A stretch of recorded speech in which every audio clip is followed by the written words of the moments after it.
Assalamu alaikum, shalom, peace to everyone. This is a brief introduction before the actual show that is to come up. We're joined with a man named Eric Lovely, who is a real pioneer in the sovereignty movement. And I will warn everyone that the interview is actually a bit advanced. And so what I would suggest is that everybody go watch Bushwack's Slavery by Consent series. It's an excellent series. It's actually, he's in the process of doing it, but I think he's up to part 5 at this moment. And it will give you an introduction, a nice introduction to the concept of the sovereignty movement. And after you watch that, for those of you who really understand how intensely serious this issue is, please come back and listen to this more advanced discussion with this gentleman, Eric Lovely, who's been fighting this fight for over a decade.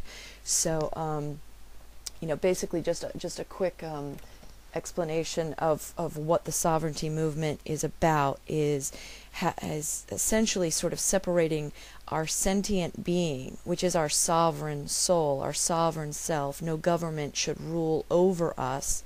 Only God rules over us. And we are the bosses of governments, essentially, and we set them up as a convenience for ourselves, yes?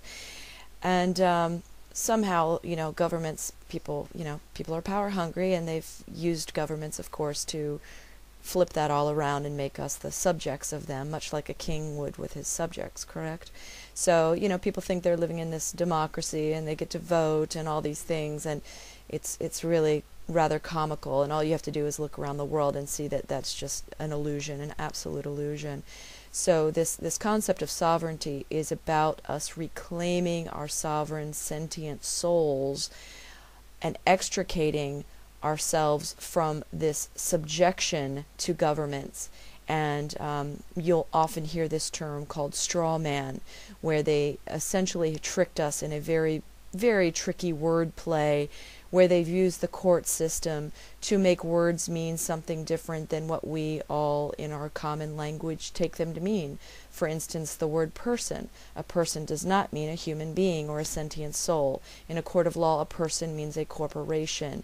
And as soon as you walk into a courtroom and you admit yourself to be a corporation, because that's how they look at you, and in fact that's the only way that they can have control over you, is if they trick you into referring to yourself as a person, as this straw man, as this fictitious entity, as this corporate entity that is a franchise of your government, which is also a corporation.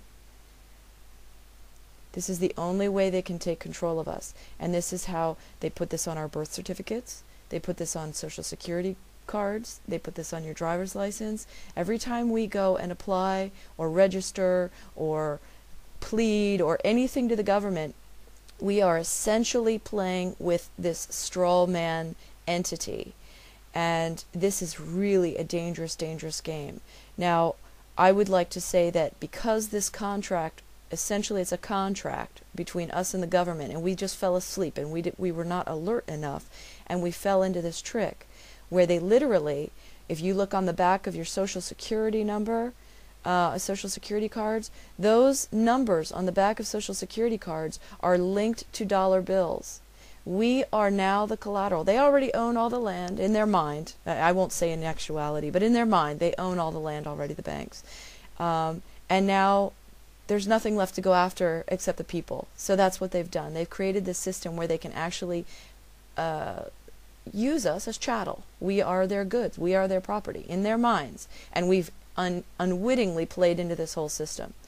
So it's imperative that we extricate ourselves from this. This is the peaceful solution to this world enslavement. And if you think we aren't enslaved, just bear in mind that 92% of all Americans are bankrupt by the age of 62. How do you work your entire life and end up bankrupt at the end of it?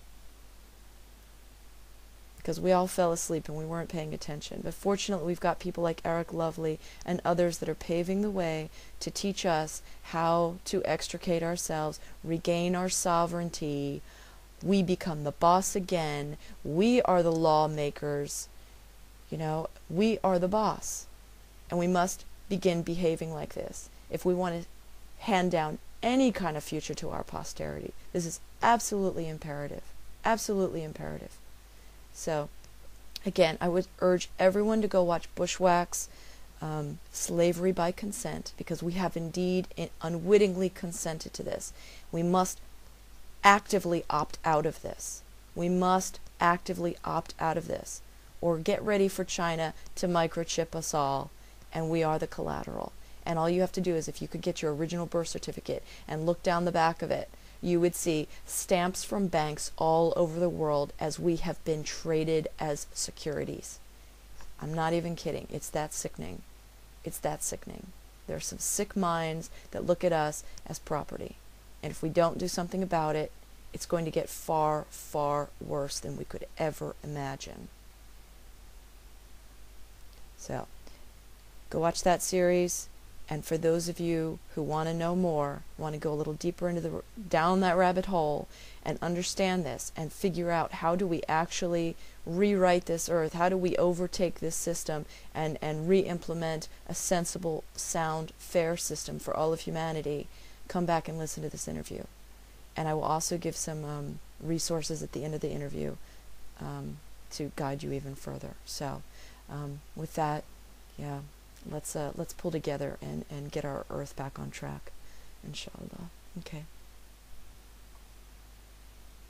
The world destruction, your life ain't nothing. The human race is becoming a disgrace. The rich get richer, the poor are getting poorer. Fascist, chauvinistic government full. Yes, the world is headed for destruction. You and I know it. The Bible tells you. If we don't stop to look for a better life, the earth will be destroyed in the time zone. In the time zone. In the time zone. In the time zone. Assalamu alaikum, shalom, peace to everyone. Welcome to another edition of Wake Up Project Radio.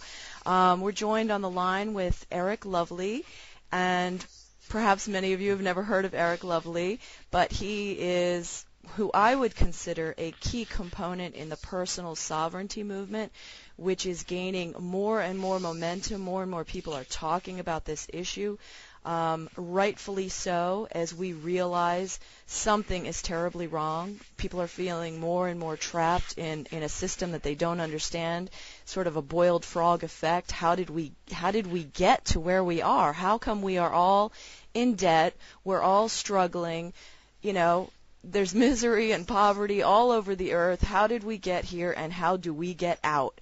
And I think that's what the whole personal sovereignty movement is about. You're going to hear a lot more about it. So the goal of this interview is to build just a foundational understanding of how we got to where we are, and also discuss, the probable remedy. How do we get out of this trick? And so I'd like to introduce to you Mr. Eric Lovely. Eric, you're there?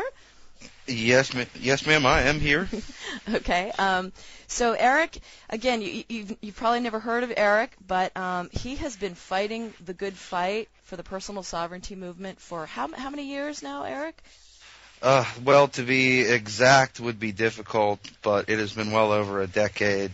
And on into the 17-year mark, where I started to develop an understanding of the system, basically because as I was born and I went out into the world, and everything was taught to me, except for my grandfather was a little different, but everything the system taught to me, is all of these steps, and at the end of this steps, there's this beautiful pot of gold at the end of the rainbow, and when it wasn't there, and it didn't make any sense, that's when I started to look at the system and say, well, there's some major problems here. And that's what really started me down the journey. But I'd have to say I've actually been doing legal actions and things of that nature for a little over a decade. Okay. So I like to say Eric is on the bleeding edge of this. And I was listening, he does a radio show on Freedomizer Radio on Friday, Saturday, and Sunday evenings, where you can actually call in and ask him questions, which is just a wonderful resource. But he was saying, in the beginning, he suffered some real some kind of torment from, the people that didn't understand what he was doing, didn't understand that he was actually fighting for his own freedom, as a human being, as a sovereign soul or sentient soul, extricating himself from this manipulative system that we're all entrapped in. And you want to talk a little bit about that? Some of the things you went through from let's just say the ignorance of people didn't understand what you were attempting to do and trying to do? Well, it gets a little difficult because some people even get upset by the information when they see people of faiths, of different creators that they believe in,